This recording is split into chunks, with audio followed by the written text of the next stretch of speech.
Example 4.10, Unit 4, 11th Physics. A body of mass m is attached to the spring which is elongated to 25 cm by an applied force from its equilibrium position. So என்ன சொல்கிறாங்கன்னா ஒரு spring இருக்குது. அந்த spring வந்துட்டு ஸ்டார்டிங்கில் வந்துட்டு equilibrium பொசிஷனில் இருக்குது. அதாவது நார்மலாக ஸ்ப்ரிங் இருக்குது, ஸ்ட்ரெச்லாம் எதுவும் பண்ணாமல் அந்த ஸ்ப்ரிங்கை எடுத்து ஒரு மாஸ் இருக்க ஒரு ஆப்ஜெக்ட் வந்துட்டு அட்டாச் பண்ணுறாங்க. அதில் அட்டாச் பண்ணதுக்கப்புறமா அந்த ஸ்ப்ரிங் வந்துட்டு எலாங்கேட் ஆகுது, அதாவது அந்த ஸ்ப்ரிங் வந்துட்டு ஸ்ட்ரெச் ஆகுது. அது எவ்வளோ ஸ்ட்ரெச் ஆகுது அப்படின்னு பார்த்தீங்கன்னா 25 சென்டிமீட்டருக்கு அது வந்து ஸ்ட்ரெச் ஆகுது. அதாவது இப்போ அதோடைய ஒரிஜினல் ஸ்ப்ரிங்கோட லென்த் இவ்வளோ இருந்துச்சுன்னா அடிஷ்னலாக 25 சென்டிமீட்டர் அது வந்து நீளமாகுது. ஓகேவா? இப்போ அதோட லென்த் வந்துட்டு ஒரிஜினல் லென்த் எல்லாம் இருக்கட்டும் ப்ளஸ் 25 சென்டிமீட்டர் எக்ஸ்ட்ராவாக இருக்குது. எதனால்?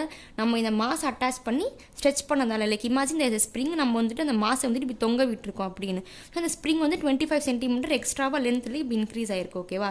இதுதான் இங்கே கொடுத்துருக்க scenario. And then spring constant கொடுத்துருக்காங்க. இப்போ இந்த ஸ்ப்ரிங் இருக்குன்னு சொன்னாங்களா, இந்த ஸ்ப்ரிங் உடைய கான்ஸ்டன்ட். ஸ்ப்ரிங் கான்ஸ்டன்ட்னா என்னன்னா ஒவ்வொரு ஸ்ப்ரிங்குக்குமே ஒவ்வொரு ஸ்ப்ரிங் கான்ஸ்டன்ட் இருக்கும். ஸோ அதுக்கு பேர் தான் இந்த கே. ஓகேவா? இந்த கே எதை குறிக்குன்னா ஸ்டிஃப்னஸ் ஆஃப் அ ஸ்ப்ரிங். அந்த ஸ்ப்ரிங் வந்துட்டு எவ்வளோ ஸ்டிஃபாக இருக்குது, இதுக்கு இந்த கே வந்துட்டு அதிகமாக இருந்தால் ரொம்ப ஸ்டிஃபாக இருக்குது, இழுக்க கஷ்டம் அப்படின்னு சொல்லலாம். இப்போ இந்த கே வந்துட்டு கம்மியாக இருக்குன்னா கொஞ்சம் ஸ்டிஃபாக தான் இருக்குது, ஈஸியாக இழுத்துலாம் நம்ம அப்படின்னு சொல்லலாம். ஓகே, ஸோ இதை கொடுத்துருக்காங்க. கொடுத்துட்டு என்ன கொஷின் கேட்டிருக்காங்கன்னா, calculate the potential energy stored in the spring mass system. இந்த ஸ்ப்ரிங் மாஸ் சிஸ்டம் இருக்குல்ல, இதில் வந்துட்டு பொட்டென்ஷியல் எனர்ஜி எவ்வளோ ஸ்டோர் ஆகிருக்கு அப்படின்னு கேட்குறாங்க. இப்போ இந்த ஸ்ப்ரிங் மாஸ் சிஸ்டம்னா எதுவும் இந்த ஸ்ப்ரிங்கை தான் அவங்க குறிக்கிறாங்க, ஏன்னா மாஸ் அட்டாச் ஆகிருக்கு.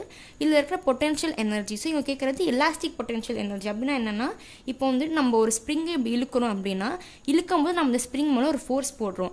அந்த ஃபோர்ஸ் வந்து இந்த ஸ்ப்ரிங்குக்குள்ளே போய் ஒரு எனர்ஜியாக ஸ்டோர் ஆகிருக்கும். அதுக்கு பேர் தான் இந்த எலாஸ்டிக் பொட்டென்ஷியல் எனர்ஜி. இப்போ நம்ம ஸ்ப்ரிங்கை இப்படி விட்ட உடனே அந்த ஸ்ப்ரிங் திருப்பி சுருங்குது இல்லை, அது வந்துட்டு அந்த எனர்ஜியை வச்சு தான் அது இப்படி சுருங்குது. ஓகேவா? ஸோ நம்ம இழுக்கும் போது போடுற அந்த ஃபோர்ஸு அதுக்குள்ளே போய் எனர்ஜியாக ஸ்டோர் ஆகிட்டு நம்ம ஸ்ப்ரிங் இப்படி விட்ட உடனே அது வந்துட்டு என்ன ஆகுது, அந்த எனர்ஜி வச்சு தான் திருப்பி இப்படி சுருங்க ஆரம்பிக்குது. ஓகே, அதுக்கு பேர் தான் எலாஸ்டிக் பொட்டென்ஷியல் எனர்ஜி. ஸோ நமக்கு ஃபார்முலா தெரியும். எலாஸ்டிக் பொட்டென்ஷியல் எனர்ஜிக்கு இருக்கிற ஒரே ஃபார்முலா U = 1/2 kx². ஓகே, இங்கே கேங்கிறது இங்கே ஸ்ப்ரிங் கான்ஸ்டன்ட், அது கொடுத்துட்டாங்க 0.1 Nm/m அப்படின்னு.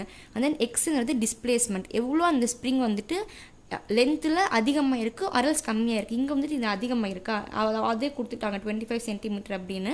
பட் இங்கே ஃபார்முலாவில் போடும்போது நம்ம சென்டிமீட்டராக போட முடியாது. ஏன்னா என்ன, இந்த டிஸ்பிளேஸ்மெண்ட்டுங்கிறது ஒரு லென்த்துக்கு எஸ்ஐ யூனிட் என்ன மீட்டர். அப்போ நம்ம இந்த மீட்டர்லேருந்து சென்டிமீட்டர்லேருந்து மீட்டர் கன்வெர்ட் பண்ணணும். ஸோ இங்கே கொடுத்துருக்கேன் 1 மீட்டர் = 100 சென்டிமீட்டர். சென்டிமீட்டரால் பண்ணோன்னா 100ஆல் டிவைட் பண்ணணும். டிவைட் பண்ணால் என்ன பண்ணணும், இப்போ வந்துட்டு 0.25 அப்படின்னு போடணும். லைக் 100ல் 2 zeros இருக்குன்னா 25.0 இருக்கிற இந்த நம்பர் பாயிண்ட்டை வந்துட்டு லெஃப்ட் சைடில் 2 நம்பர் கொண்டு வரணும் லெஃப்ட் சைடில். ஏன்னா இங்கே 100ல் 2 zeros இருக்கிறதுனால. So we put 0.25. இதை ஸ்கொயர் பண்ணால் நமக்கு வந்து 0.0625 இருக்குது. மல்டிப்ளேஷன் இங்கே இருக்குது, பார்த்துக்கோங்க.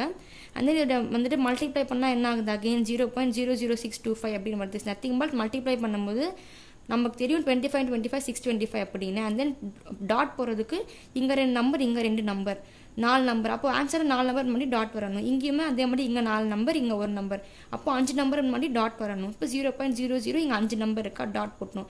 அண்ட் தென் போட்டதுக்கப்புறமா இதை ஃபஸ்ட்டு ஸ்கொயர் பண்ணுறோம், இதை மல்டிப்ளை பண்ணுறோம், அதுக்கப்புறமா 2ஆல் டிவைட் பண்ணுறோம். 2ஆல் டிவைட் பண்ணால் என்ன ஆகும், 2 3s are 6, 2 1s are 2, 2 2s are 4 பண்ணிவிட்டு ரிமைண்டரில் வந்துட்டு 0 ஆட் பண்ணிக்கலாம். ஏன்னா வந்துட்டு we have dot here, so we can add 0 here. Okay, so இந்த சம் முடிஞ்சிருச்சு. இப்போ next we'll go to answer வந்துட்டு we have 0.00325 ஜூல். ஏன் போடுறோம்னா என்ன எனர்ஜியாக இருந்தாலுமே அதுக்கு வந்துட்டு யூனிட் ஜூல் தான். லைக் கைனடிக் எனர்ஜியாக இருக்கட்டும், பொட்டன்ஷியல் எனர்ஜியாக இருக்கட்டும், எல்லா எனர்ஜிக்குமே ஜூல் தான் unit. Okay, so next we have the B subdivision. இதில் என்னென்னா what is the work done by the spring force in this elongation. இவங்க என்ன கேட்குறாங்கன்னா, இப்போ நம்ம ஒரு ஸ்ப்ரிங்கை வந்துட்டு இப்படி இழுக்கிறோம் அப்படின்னா அந்த ஸ்ப்ரிங்குமே வந்துட்டு ஒரு ஃபோர்ஸ் போடும். என்ன ஃபோர்ஸ்னால், இப்போ நீங்கள் ஸ்ப்ரிங்கை இப்படி இழுக்கிறீங்கன்னா ஏன் இழுக்க கஷ்டமாக இருக்குது சில ஸ்ப்ரிங், ஏன்னா அந்த ஸ்ப்ரிங் வந்துட்டு என்னை இழுக்காத அப்படின்னு நீங்கள் இப்படி இழுக்கிறீங்கன்னா அது வந்துட்டு உள் பக்கமாக ஒரு ஃபோர்ஸ் போடும். ஓகேவா? அதுக்கு பேர் தான் ரீஸ்டோரிங் ஃபோர்ஸ். இப்போ வந்துட்டு அந்த ஃபோர்ஸ்னால வர ஒர்க் டன் தான் இங்கே கேட்குறாங்க. ஓகேவா? ஸோ இப்போ நீங்கள் வந்து இந்த ஸ்ப்ரிங்கை எப்படி இழுக்கிறீங்கன்னா இந்த ஸ்ப்ரிங் எந்த டைரக்ஷனில் ஸ்ட்ரெச் ஆகுது, லைக் இந்த டிஸ்பிளேஸ்மெண்ட் வந்துட்டு அதுவுமே இப்போ நீங்கள் இழுக்கிறீங்கன்னா அந்த ஸ்ப்ரிங்குமே இப்படி தான் அந்த இழுக்கும். ஓகே, இப்படி தான் வரும் ஸ்ட்ரெச் ஆகி. ஆனால் இந்த ஸ்ப்ரிங் என்ன பண்ணும், என்ன ஸ்ட்ரெச் பண்ணாத அப்படின்னு ஆப்போசிட் டைரக்ஷனில் இப்படி ஒரு ஃபோர்ஸ் போடும். அதுக்கு பேர் தான் ரீஸ்டோரிங் ஃபோர்ஸ். அதுதான் இங்கே ஸ்ப்ரிங் ஃபோர்ஸ் அப்படின்னு சொல்கிறாங்க. ஸோ இதனால் வந்து ஒர்க் டன் என்ன அப்படின்னு தான் இங்கே கேட்குறாங்க. இப்போ இந்த ஒர்க் டனுக்குமே இந்த -1/2 kx² தான் ஃபார்முலா. ஏன்னா இந்த 1/2 kx² தான் இங்கேயுமே ஃபார்முலா.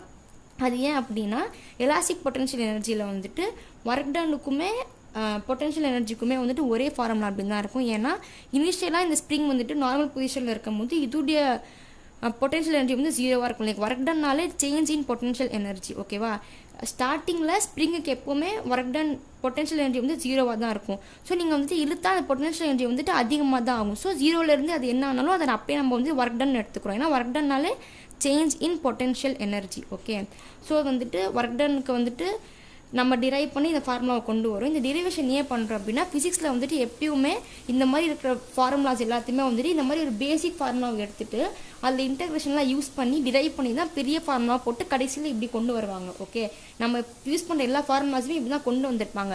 அதை எப்படி கொண்டு வராங்க அப்படின்னு பார்க்குறதுக்காக நம்ம இதெல்லாம் பார்க்குறோம். ஓகே, ஆனால் எக்ஸாமில் வந்துட்டு நீங்கள் இதெல்லாம் போகணும்னு அவசியமே இல்லை. நீங்கள் இதை மட்டும் போட்டுட்டு ஆன்சர் போட்டினாலும் உங்களுக்கு ஃபுல் மார்க் கொடுத்துருவாங்க. புக்கில் வந்துட்டு டிரைவ் பண்ணலை அப்படியே எக்ஸாம் அப்போ டிரைவ் பண்ணினா படிக்க ஈஸியாக இருக்குன்னு அப்படி கொடுத்துருக்காங்க. Okay, let's see now work done is equal to force into displacement தான் நமக்கு பேஸ் ஃபார்முலா எப்பயுமே ஒர்க் டனுக்கு. இதில் we apply இன்டகிரேஷன் வந்துட்டு என்னென்னா ஃபஸ்ட்டு 0th பொசிஷன்லேருந்து எக்ஸ் பொசிஷன் இருக்கும். லைக் வந்துட்டு இதுதான் வந்துட்டு டிஸ்பிளேஸ்மெண்ட். ஓகே, என்னென்னா ஸ்டார்டிங் வந்துட்டு ஆக்சிஸ் ஸ்டார்டிங் வந்துட்டு ஒரு பொசிஷனில் இருந்துச்சு, 0ல் இருந்துச்சு, அண்ட் தென் அது வந்துட்டு எக்ஸுக்கு போச்சு அப்படின்னு சொல்கிற மாதிரி. So and then force into displacement. F of எஸ்ஸுக்கு வந்துட்டு we have the formula of minus K X. இது ஏன் அப்படின்னா மைனஸ் கேஎக்ஸ் வந்துட்டு ஹூக்ஸ்லா அப்படி ஹூக்ஸ்லா என்ன சொல்லுது அப்படின்னா இப்போ நீங்கள் படிச்சிருப்பீங்க ஃபஸ்ட்லேயே வந்திருக்கும்.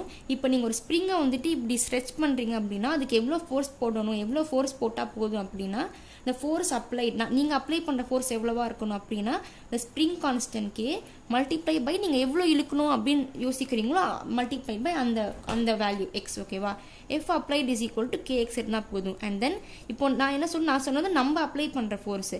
இப்போ வந்துட்டு இந்த ஸ்ப்ரிங் நான் சொன்னால நம்ம இப்படி இழுக்கும் போது ஸ்ப்ரிங்குமே இழுக்கும், உள் சைடில் இழுக்கும் அப்படின்னு. அதுக்கு பேர் தான் எஃப் ரீஸ்டோரிங் ஃபோர்ஸ். அது எப்போவுமே வந்துட்டு சேம் மேக்னிடியூடில் தான் இருக்கும், பட் டைரக்ஷன் மட்டும் ஆப்போசிட் டைரக்ஷனில் இருக்கும். இங்கே பாருங்கள், இந்த அப்ளைட் ஃபோர்ஸ் இப்படி இருக்குன்னா ரீஸ்டோரிங் ஃபோர்ஸ் இந்த டைரக்ஷனில் இருக்கும். ஸோ மைனஸ் கேஎக்ஸாக இருக்கும். ஓகே, ஸோ இப்போ நம்ம பார்த்துட்டு இருக்கிறது இந்த ஸ்ப்ரிங்கோட ஃபோர்ஸ், இந்த ரீஸ்டோரிங் ஃபோர்ஸை நம்ம இங்கே பார்க்குறோம். So we have F of X is equal to minus K X of I. Okay, இப்போ நம்ம இதை வந்துட்டு இந்த எஃப்எஃப்எஸ்ல அப்ளை பண்ணலாம். W S is equal to 0 to x minus K X I. இதை எடுத்து அப்படியே எஃப்எஃப்எஸ்ல போட்டாச்சு. அண்ட் தென் வந்து டிஸ்பிளேஸ்மெண்ட் வந்து நம்ம வந்துட்டு எக்ஸ் ஆக்சிஸ் அப்படின்னு எடுத்துக்கிறோம் ரெண்டுத்தையுமே. Okay, so we have dx i. ஏன்னா ஏதோ ஒரு particular axis we'll take it as x axis, அப்புறமா அது கேன்சல் ஆகிடும். ஓகே, ஸோ இங்கே வந்துட்டு எடுத்ததுக்கு அப்புறமா வி ஜஸ்ட் கேன்சல் இட். ஐயை கேன்சல் பண்ணிடுறோம். அது ஏன் கேன்சல் ஆகுது அப்படின்னா இப்போ நீங்கள் ஒர்க் டன் பார்த்தீங்கனாலே இது ரெண்டுமே என்னது, ஃபோர்ஸுங்கிறது ஒரு வெக்டர், டிஸ்பிளேஸ்மெண்ட்டுங்கிறது ஒரு வெக்டர். ஒரு வெக்டரை மல்டிப்ளை பண்ணால் நமக்கு வர ஆன்சர் வந்துட்டு ஒர்க் டன் என்னது ஒரு ஸ்கேலர்.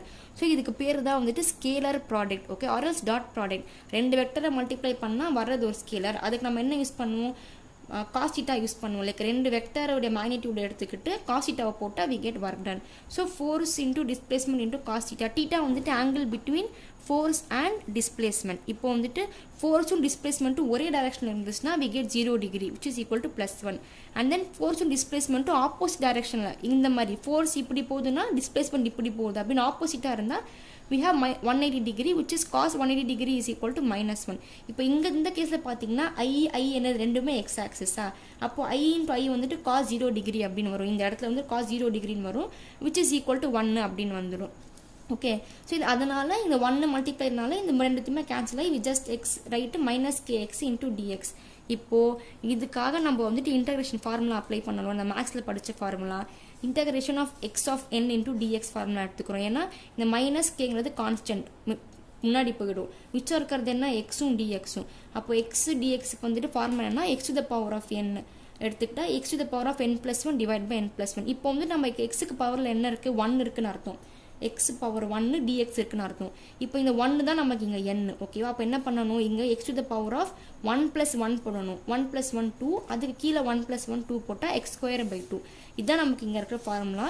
இப்போ நம்ம பார்க்கலாம். WS is equal to minus k வெளில எடுத்துட்டோமா, இந்த integration of x to the power x dx, இந்த எக்ஸ் டிஎக்ஸ் போட்டால் நம்ம x²/2 வருது. லிமிட் அப்ளை பண்ணோன்னா இது லோவர் லிமிட், இது அப்பர் லிமிட். அப்போ x 0 அப்படின்னு வருது. இது பண்ணால் என்ன வரும், which is equal to -1/2 kx². இப்போ வந்துட்டு அப்பர் லிமிட் லோவர் அப்ளை பண்ணோம் அப்படின்னா x²/2 -0²/2 அப்படின்னு வரும். 0 அப்படியே கேன்சல் பண்ணிட்டா x²/2 அப்படியே இருக்கும். ஸோ இதை நம்ம என்ன எழுதுறோம், -1/2 வெளில எடுத்துடுறோம், kx²ன்னு எழுதிடும். முடிஞ்சிருச்சா. இப்போது நான் என்ன சொன்னேன், இந்த ஃபார்முலா தான் வந்து நிற்கும் அப்படின்னு சொல்கிறேன். நம்ம வந்துட்டு 1/2 kx² இங்கே கண்டுபிடிச்சிட்டோம். ஓகேவா. இப்போ வெறும் மைனஸ் போட்டால் அதே 0.0031 தான். மைனஸ் போட்டோம் அப்படின்னா நமக்கு வந்துட்டு இங்கே இருக்கிற இந்த ஒர்க் டன் கிடச்சிருச்சு. Sorry, this is work done. Okay, work done by the spring. WS நம்மளுக்கு கிடச்சிருச்சு. WS is equal to -0.0031 joules அப்படின்னு. ஸோ இதுதான் வந்துட்டு B subdivision. அடுத்து we'll go to the subdivision C. Okay, such a long and hard to understand sum. சிக்கு போகலாம். சியில் பார்த்தீங்கன்னா அப்படின்னா என்ன கேட்டிருக்காங்கன்னா அதே A அண்ட் Bயில் கேட்டு தான் கேட்டிருக்காங்க. ஆனால் டிஃப்ரெண்ட் சினாரியோ கொடுத்து. அது என்னது? Suppose the spring is compressed to the same 25 centimeter, calculate the potential energy stored and also the work done by the force during compression. Work done by the spring during compression. Okay, இப்போ வந்துட்டு அதே potential energy work டன்னு calculate பண்ணுங்கள். ஆனால் இந்த டைமில் வந்துட்டு spring வந்துட்டு ஸ்ட்ரெச் ஆகலை, கம்ப்ரெஸ் ஆகிருக்கு. அதே 25 centimeter, லைக் 25 centimeterக்கு அதே கம்ப்ரெஷன் ஆயிருக்கு அப்படின்னு சொல்கிறாங்க. ஸோ இங்கே என்ன, அப்ளைட் ஃபோர்ஸ் வந்துட்டு கம்ப்ரெஸ் இந்த டைரெக்ஷனில், டிஸ்பிளேஸ்மெண்ட்டுமே கம்ப்ரெஸ் ஆகிருக்கு. ஆனால் ரீஸ்டோரிங் ஃபோர்ஸ்னு ஒன்று இருக்கும்ல, நான் சொன்னேன்ல ஸ்ப்ரிங் ரீஸ்டோரிங்காக ஒரு ஃபோர்ஸ் போடும் தன்னை வந்துட்டு கம்ப்ரெஸ் பண்ணாது அப்படின்னு. அது வந்துட்டு இந்த டைரெக்ஷனில் இருக்கும். ஓகே, நம்ம இப்படி கம்ப்ரெஸ் பண்ணால் அது வெளில ஸ்ட்ரெச் ஆக தான் பார்க்கும். ஸோ அதுதான் அந்த ரீஸ்டோரிங் ஃபோர்ஸ் இந்த டைரெக்ஷனில் இருக்கும். ஓகேவா. இப்போ வந்து பொட்டன்ஷியல் எனர்ஜி ஃபஸ்ட்டு கேட்டிருக்காங்க. பொட்டன்ஷியல் எனர்ஜிக்கு ஃபார்முலா எப்போவே மாறாது, 1/2 kx² தான் இருக்கும் எப்பயுமே. அண்ட் தென் அதுக்கு வேல்யூ வந்து பாசிட்டிவாக தான் இருக்கும். அண்ட் தென் நமக்கு அடுத்து என்ன இருக்குது, ஒர்க் டன் இருக்குது. ஒர்க் டனுக்குமே அதே இன்டகிரேஷன் டெரிவேஷன் தான் வரும், இதே டெரிவேஷன் தான் வரும். ஆனால் ஒரு சேஞ்ச் இருக்கும். அது என்னன்னா, இப்போ நீங்கள் பாருங்கள், இங்கே வந்துட்டு என்ன இருக்குன்னா அப்ளைடு ஃபோர்ஸ், சாரி இந்த இது பார்த்துக்கலாம். இப்போ வந்துட்டு டிஸ்பிளேஸ்மெண்ட் வந்துட்டு பாசிட்டிவ் எக்ஸ் ஆக்சஸில் இருக்குது, ரீஸ்டோரிங் ஃபோர்ஸ் இருக்குது, அது வந்து நெகட்டிவ் எக்ஸ் ஆக்சஸில் இருக்குது. ஸோ இது வந்துட்டு இந்த ரீஸ்டோரிங் ஃபோர்ஸ், இது வந்து மைனஸ் ஏன் போட்டிருக்கோன்னா நெகட்டிவ் எக்ஸ் ஆக்சஸில் இருக்குது. இது வந்துட்டு என்னது, டிஸ்பிளேஸ்மெண்ட் பாசிட்டிவ் எக்ஸ் ஆக்சஸில் இருக்குது. ஸோ இங்கே மைனஸ் இருக்குது, இங்கே ப்ளஸ் இருக்குது, மைனஸ் இன்ட்டு ப்ளஸ் மைனஸாக வந்துருச்சு. இங்கே பாருங்கள், இங்கே வந்துட்டு அது அப்படியே உல்ட்டாவாக இருக்குது. நம்ம கம்ப்ரெஸ் பண்ணும்போது நம்ம டிஸ்பிளேஸ்மெண்ட் இந்த டைரக்ஷனில் இருக்குது, மைனஸ் டிஎக்ஸாக இங்கே இருக்குது. அங்கே வந்து ப்ளஸ் டிஎக்ஸ் இருந்துச்சு. ஸோ இங்கே மைனஸ் டிஎக்ஸாக இருக்குது. ஆனால் ரீஸ்டோரிங் ஃபோர்ஸ் எப்படி இருக்குது, ப்ளஸ் டிஎக்ஸில் இருக்குது. ஸோ அங்கே மைனஸ் கேஎக்ஸ் இருந்துச்சு, இங்கே ப்ளஸ் கேஎக்ஸாக இருக்குது. ஓகே, இங்கேயுமே மைனஸ் இன்ட்டு ப்ளஸ் மைனஸாக வந்துடும். Then we have -1/2 kx². அது பண்ணால் சேம் அதே 0.0031 ஜூல்ஸ் தான் இருக்கும். ஆக மொத்தம் இந்த கொஸ்டினில் கேட்ட எல்லா சப்டிவிஷனுக்குமே இங்கே ஒரே ஆன்சர் தான் இருக்கும். ஓகேவா. ஃபஸ்ட் என்ன கேட்டாங்க, ஸ்ட்ரெச் பண்ணும் போது இருந்த potential energy and work done கேட்டாங்க. பொட்டன்ஷியல் எனர்ஜி வந்துட்டு எப்பயுமே பாசிட்டிவாக தான் இருக்கும், ஏன்னா அது எனர்ஜி ஸ்டோர்டு. ஓகேவா, அது எப்பயுமே பாசிட்டிவாக தான் இருக்கும். எப்போ இந்த எலாஸ்டிக் பொட்டன்ஷியல் எனர்ஜிக்கு மட்டும் நான் சொல்கிறேன். எலாஸ்டிக் பொட்டன்ஷியல் எனர்ஜி எப்பயுமே பாசிட்டிவாக தான் இருக்கும். And then work done by spring, இதுதான் அந்த ரீஸ்டோரிங் ஃபோர்ஸ். ஓகேவா, அந்த ரீஸ்டோரிங் ஃபோர்ஸ்னால பண்ண ஒர்க் டன் வந்துட்டு இங்கே நெகட்டிவாக இருக்கும். எப்பயுமே ஸ்ட்ரெச் பண்ணும் போதும் நெகட்டிவாக இருக்கும், கம்ப்ரெஸ் பண்ணும் நெகட்டிவாக இருக்கும். நெகட்டிவ் ஏன் நான் சொன்னேன், ஏன்னா it is in opposite direction. அப்போ இதை அப்போஸ் பண்ணுறதுனால இது வந்து நெகட்டிவாக இருக்கும், opposite direction to the displacement. Okay, அதனால we have this negative sign here because it is opposing the actual force in the displacement direction. Okay, I hope you understood. This was a tricky sum but yet hard to understand sum. And yeah, thanks for watching.